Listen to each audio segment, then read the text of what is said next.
monsieur, bonsoir. Bienvenue dans ce journal. L'actualité, vous le savez, dominée par le coronavirus. La Côte d'Ivoire est à 17 cas confirmés. Information donnée ce soir même par le directeur général de la santé. Le professeur Samba Mamadou était sur le plateau du 20h. Il appelle à briser la propagation de la maladie. Les populations invitées au respect strict de toutes les mesures de lutte contre le Covid-19. Et dans cette ambiance de lutte contre le Covid-19, le marché est normalement approvisionné. Il n'y a pas d'inquiétude à se faire. Le poisson et la viande ne manquent pas. Au port de pêche comme à l'abattoir, tout est mis en œuvre pour servir la population. Malgré l'affluence, les autorités appellent au respect des prix. Et puis le Covid-19 bouscule aussi tous les calendriers. Les promoteurs culturels et les artistes espèrent un retour rapide à la normale. Leurs activités freinées par la maladie. En attendant, ils s'impliquent dans la lutte contre la pandémie. On commence ce journal par ces chiffres dans le monde, des chiffres qui interpellent.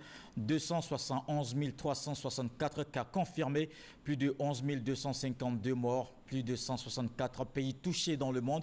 L'Italie est le pays le plus frappé avec plus de 4 000 morts et 47 000 cas sur le continent africain. 38 pays touchés, Égypte 256 cas, Tunisie 54 cas, Sénégal 47 cas et Burkina Faso 40.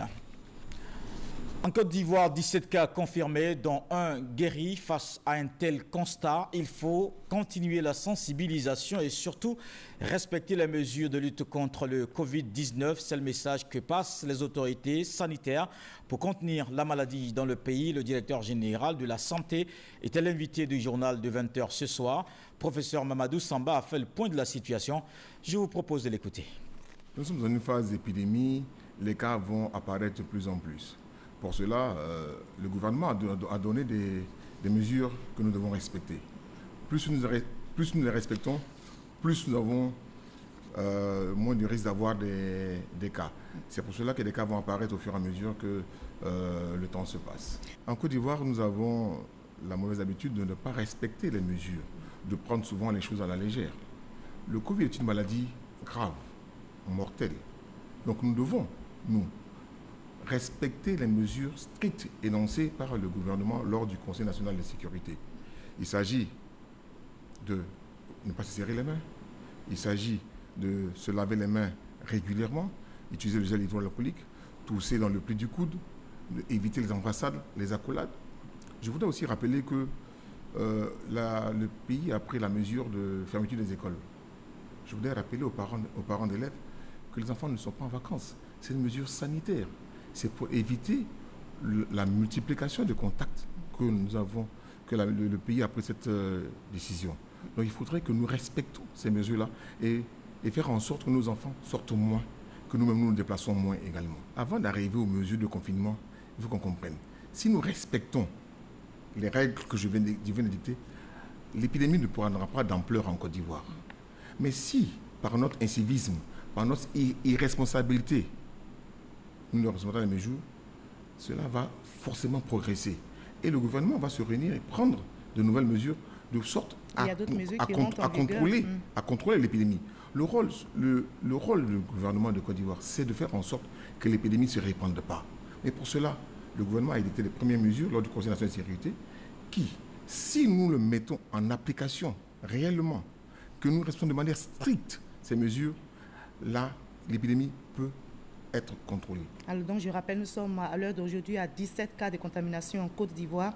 Dites-nous, puisque vous êtes là pour nous sensibiliser, à quel moment est-il indiqué de faire le test du coronavirus? Est-ce seulement lorsqu'on fait les symptômes ou peut-on le faire volontairement? Le Covid est une maladie qui ressemble à de nombreux signes à une grippe, avec les signes de fièvre, de toux et d'éternuement. Vous pouvez avoir ces signes-là et ne pas avoir le Covid-19. Dès que vous avez ces signes, la première chose que vous devez faire, c'est de mettre un masque et de vous auto-confiner. Dès que vous commencez à tousser... Avoir ces signes, et surtout si vous revenez d'un pays qui a plus de 100 cas, ou si quelqu'un revient d'un pays qui a plus de 100 cas, est malade, et vous avez été en contact. Et vous vous auto-confinez. Quand vous vous confinez, vous protégez vos proches. Vous évitez que la maladie se répande autour de vous déjà. Et vous appelez les numéros indiqués, le 143 ou le 101, pour qu'on puisse venir faire les prélèvements et voir si c'est vraiment le Covid-19. On ne va pas en première intention au centre de santé dire que j'ai le Covid-19, je veux me faire dépister. Non. C'est en fonction des signes que vous avez que l'agent de santé prend la décision de vous dépister. Il faut donc respecter toutes les mesures de prévention et comme je vous le disais en début de journal, soyez rassurés, il n'y a pas de pénurie de poissons et de viande sur le marché. L'approvisionnement se fait normalement. Il y a cependant une forte affluence constatée notamment à l'abattoir de Port-Bouët. Les produits sont disponibles seulement là-bas. Les prix changent selon les box. On voit cela dans ce constat de Jean-Luc Bangbo. Abattoir de Port-Bouët. La journée est particulièrement chargée pour Nfa, qui y exerce en tant que boucher, croulant sous les demandes. Oui, allô? Bon, après, quand 50 kilos, ou bien 60. C'est quoi dans 60? Là-bas, le problème. Il y a un client qui m'appelle, il veut venir payer bien, pour aller garder chez lui là-bas. Oui, normalement, c'est samedi ou bien vendredi, il y a du monde comme ça, mais hier, avant-hier, là, il y avait du monde, on dirait même. Il fait difficilement la conversation, régulièrement interrompu par les appels téléphoniques. Tout le monde a peur, parce que tout le monde va rentrer à la maison bientôt, il va aller s'asseoir, on ne sort pas. Donc là, tout le monde vient faire achat pour aller garder ça chez lui à la maison. Comme bien de surfaces de vente de produits de première nécessité, l'abattoir de Port-Bouët a lui aussi été gagné par la fièvre acheteuse des Abidjanais, en quête de provisions à la suite de la prise de mesures par le Conseil national de sécurité en vue de freiner la propagation du Covid-19 en Côte d'Ivoire. Je pense que c'est le moment d'acheter beaucoup pour stocker. Et puis on va prendre du poisson et puis du poulet pour compléter. 1 kilo de... Sinon, c'est qu'on va actuellement en Italie et dans les autres pays. Et viens là, même si moins d'os là. Je fais combien? Souvent c'est 15 kilos que je prends par là. Moi je suis venu pour 25 et 30 kilos là. Et comme c'est souvent le cas, cette forte demande va avec son corollaire, la surenchère. On demande, on nous dit que la viande coûte maintenant 2500, la viande avec os. Or, il n'y a même pas une semaine, on payait à 2200. On est venu pour s'approvisionner vu un peu la pandémie, mais il y a un triste constat que tu viens à l'abattoir, chacun a son prix. D'autres parlent de 2200 comme le kilo, dont tu avances un peu 2500. Tu prends viande en gros à 2200, tu vas vendre à combien? Et même par la guerre, imaginez 2200, nous on est obligé de vendre à 2500. Une tension sur les stocks et sur les prix qui a fait descendre le directeur de l'abattoir sur le terrain. Première des choses, il faut qu'il y ait la viande.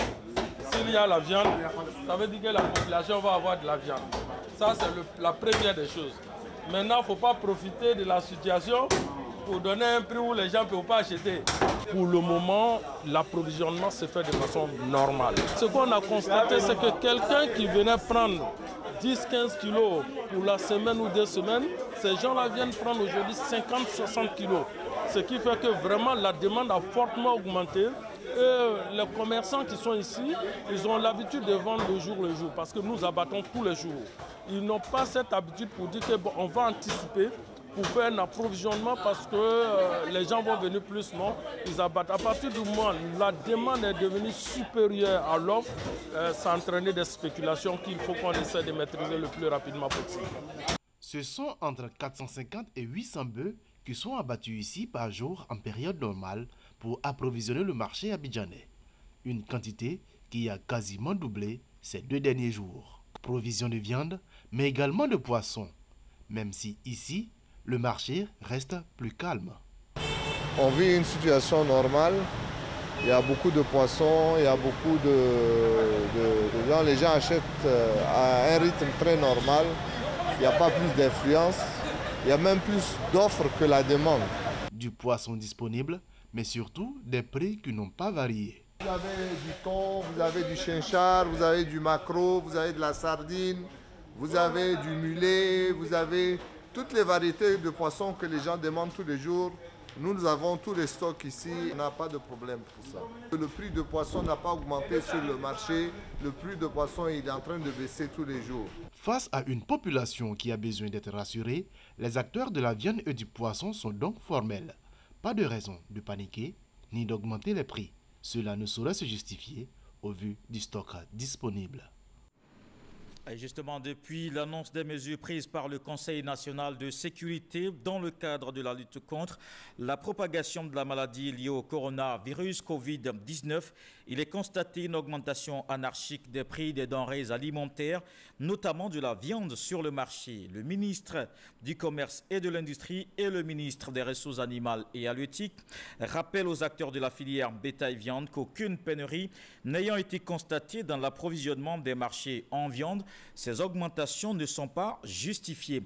Les deux ministres invitent les commerçants de la filière bétail-viande au strict respect des prix officiels fixés et rappellent que tout contrevenant à ces dispositions s'expose à la rigueur de la loi. Cette période de lutte contre le Covid-19 est également marquée par la fermeture des écoles pour une période de 30 jours. La garde des enfants devient un problème pour certains parents. Ils essaient de trouver des solutions, mais avec beaucoup de difficultés. On va regarder ce reportage de Sephora Zegui qui s'est rendu dans plusieurs familles à Abidjan. Vous faites quoi comme ça? Descendez! Descendez! C'est quelle histoire ça? Martine, cette maman de 4 enfants, est visiblement au bout du rouleau. Depuis la fermeture de l'école le 16 mars dernier par le gouvernement pour limiter les risques de contamination au Covid-19, plus de répit pour elle. Sage-femme en fonction et domiciliée à Yopougon, elle a dû anticiper son congé annuel pour garder ses enfants pendant cette période. C'est même pas facile. Matin, ils vont se réveiller. Après le petit déjeuner, ils commencent à faire du bruit. Je crie toute la journée. En moins qu'ils vont dormir, là je me repose. S'ils ne dorment pas, je suis sur pied. Malgré les mesures de prévention prises par les autorités sanitaires, cette maman autorise le répétiteur à accéder à son domicile à condition qu'il respecte les règles d'hygiène établies par les autorités. Si la fermeture des écoles devait se prolonger au-delà des 30 jours décidés par le gouvernement, cette maman dit être angoissée. Je craque déjà. Si la fermeture de l'école continue jusqu'au-delà d'un mois, ça sera très difficile pour nous les parents qui soutenons les enfants. Nous laissons Martine à Yopougon, direction Cocody Angré. Ici, Paul Vézia, chef d'entreprise, a dû fermer pour se transformer en babysitter. Aaron, son fils à 12 ans, est en classe de 3e. Ce matin, le ménage, la corvée du jour. Je dois essuyer ici. Et la poussière, regarde. Il faut essuyer la Bible. Une fois la tâche terminée, Aaron peut faire ses devoirs de maison. Pour l'instant, ça va. Puisque j'ai stoppé toutes mes activités, donc je suis disponible pour lui à la maison. Je ne sais pas ce qui va se passer dans les jours à venir, mais je ne me vois pas sortir sans lui. Si je dois sortir là maintenant, j'irai avec lui parce que je ne veux pas le laisser seul à la maison. Cette maman dit respecter les mesures de prévention données par les autorités. Pas de contact extérieur, confinement total. On s'est auto-confiné. À cause de la situation, le répétiteur ne peut pas venir, mais régulièrement, il m'envoie des exercices à faire pour l'enfant. Il m'envoie par message que je lui donne pour faire. Et quand il finit, je fais la photo de la page de l'exercice et j'envoie à son répétiteur qui fait la correction là-bas. C'est comme ça qu'on est obligé de faire. Les méthodes pour garder les enfants pendant les 30 jours de fermeture d'école diffèrent d'une maman à une autre. Maïmouna est coiffeuse et elle n'a pas de personnel de maison. Elle est entre la maison et le salon de coiffure. Depuis qu'ils sont à la maison, je suis obligée de me diviser en 2 parties. Venir au travail, les surveiller, vraiment, c'est pas facile. Mais on fait avec. Ces 30 jours à la maison ne signifient pas vacances pour Inès, la fille aînée de Maïmouna en classe de terminale. Sa sœur cadette et elle, à leur temps libre, passent au salon de coiffure de leur maman pour apprendre des tresses. Elle souhaite vivement le retour à l'école. Bien que l'école soit fermée, je passe mon temps à réviser mes leçons. Après avoir fini de réviser mes leçons, je passe au salon de ma maman pour voir ce qu'elle fait puisque j'aime les tresses. Toutes les écoles de Côte d'Ivoire ont fermé pour un mois. C'est l'une des stratégies choisies par le gouvernement pour lutter contre le Covid-19. Mesure salutaire, mais aussi un casse-tête pour la plupart des parents. Je vous emmène à présent à Yamoussoukro. Les rois et chefs traditionnels de Côte d'Ivoire prennent leur part dans la lutte contre le Covid-19. Le ministre de l'Administration du Territoire et de la Décentralisation, Sidiki Diakité, était ce matin face au directoire de la Chambre. Les têtes couronnées prennent l'engagement de s'impliquer pour une meilleure sensibilisation des populations. Kader Sogodougou.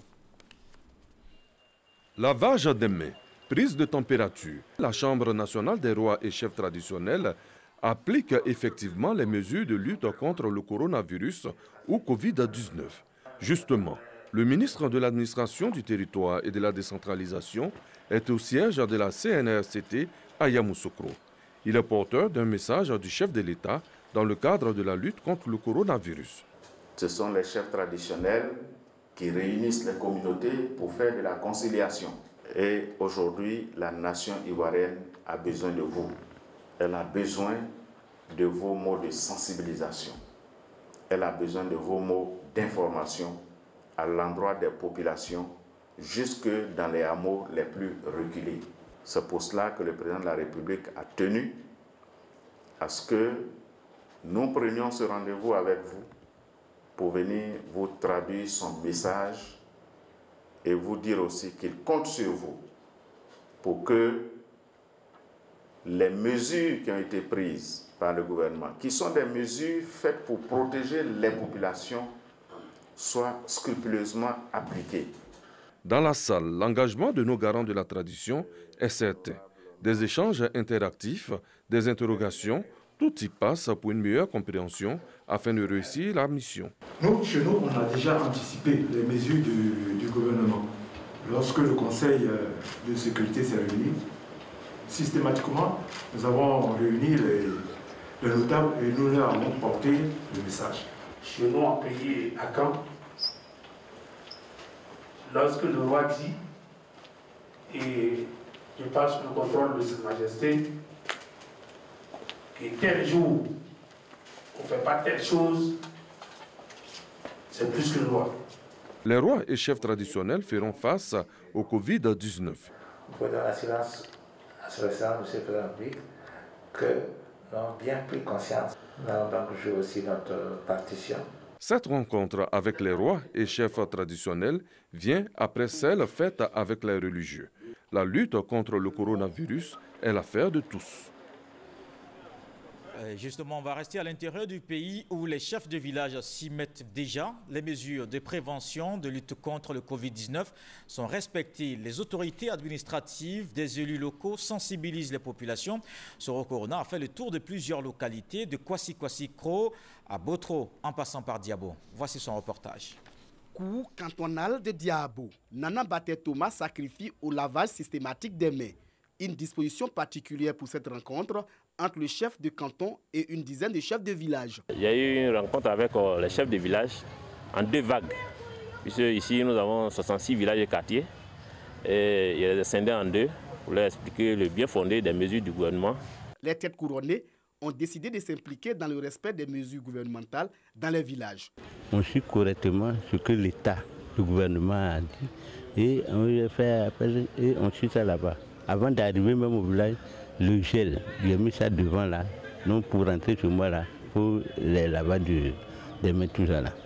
Cependant, les garants des us et coutumes soulèvent des préoccupations. Au village, nous allons travailler au respect des mesures gouvernementales. Mais notre inquiétude, ce sont nos enfants qui viendront de la ville qui vont nous contaminer.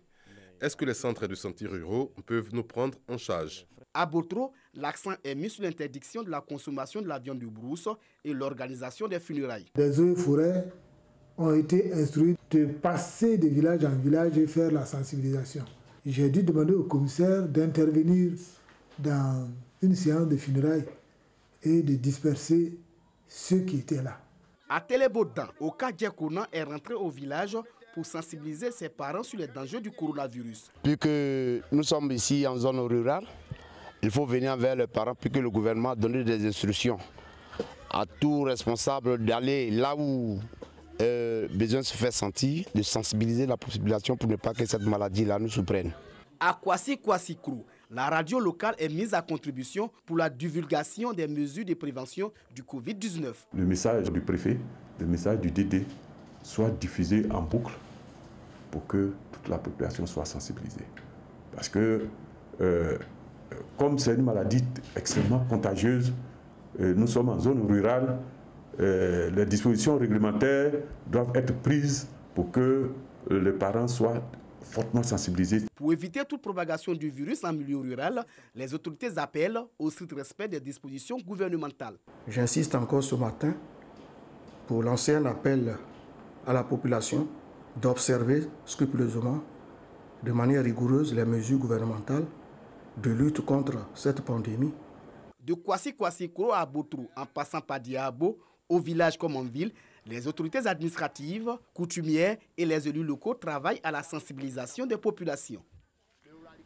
Le port autonome de San Pedro s'implique aussi dans la lutte contre le Covid-19. Les nouvelles mesures de sécurité mises en place, un comité de crise est créé afin de coordonner les actions sur le terrain. Sam Conan est notre correspondant dans la localité. Port autonome de San Pedro, un jour pas comme les autres. Des visages graves. Les autorités portuaires en réunion de crise face à la menace de la maladie à coronavirus Covid-19. Les mesures prises par le Conseil national de sécurité sont respectées à la lettre. Avant, pendant et après la réunion. Lavage des mains. Distance d'1 mètre entre les 27 participants. Donc il est important que le port, qui est une porte d'entrée, soit bien évidemment à la mesure et à la hauteur surtout des exigences pour préserver la vie des Ivoiriens. Le directeur général Marcel Hilaire-Lamizana situe l'enjeu de la réunion et rappelle les mesures prises en ce qui concerne le port autonome de San Pedro. Tout navire à destination du port de San Pedro doit faire parvenir à l'autorité portuaire et au point de contact ISPS la liste des 10 derniers ports et le medical logbook, et ce avant d'appareiller.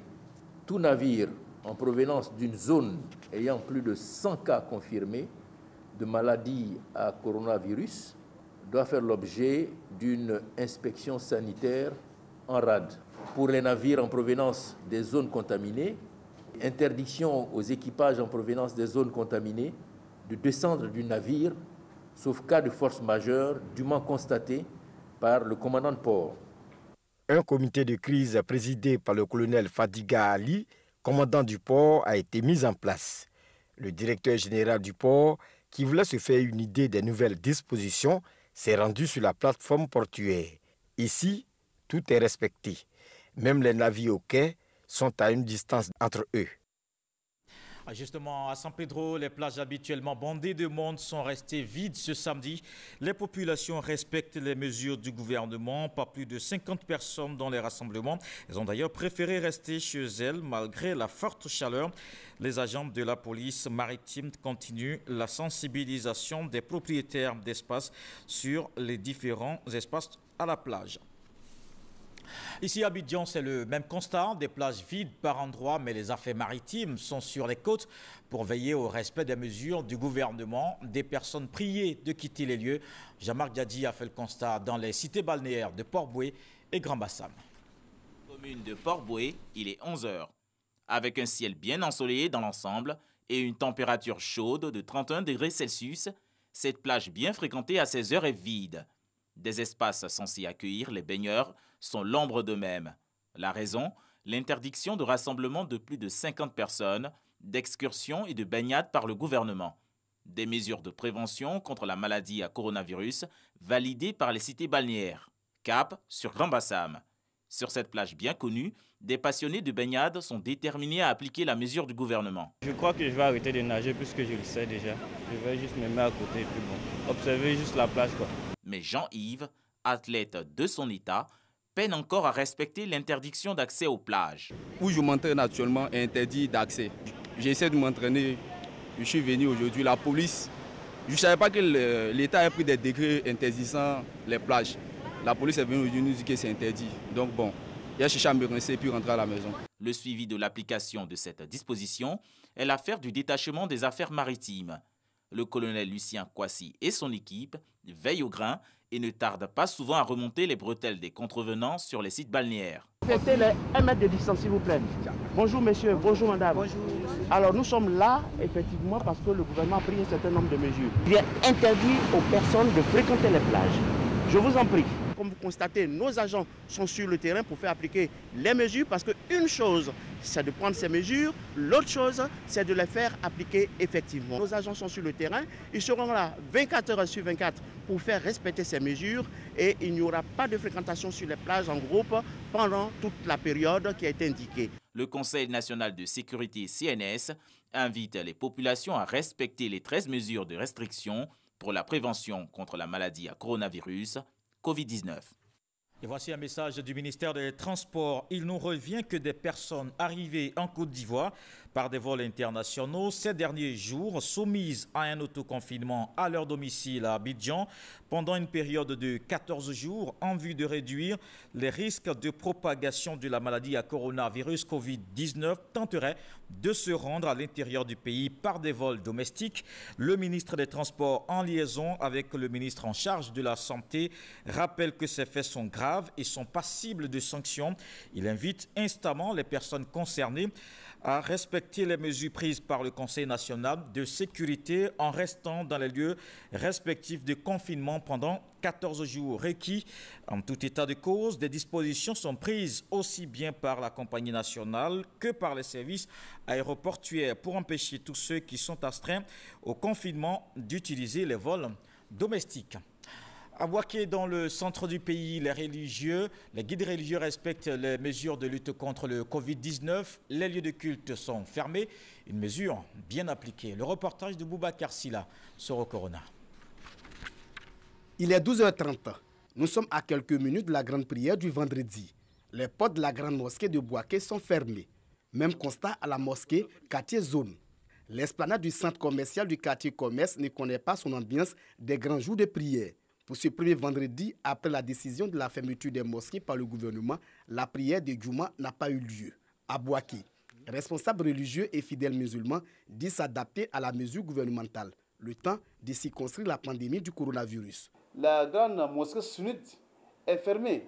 Toute la grande famille imamale a respecté les consignes données, non seulement pour soutenir la cause qui est noble et islamiquement parlant. Nous sommes sur l'esplanade de la mosquée qui est là, où nous prions habituellement les vendredis et le modèle a été respecté. À la paroisse Saint-Pierre de Nembo, la cour de l'église est vide.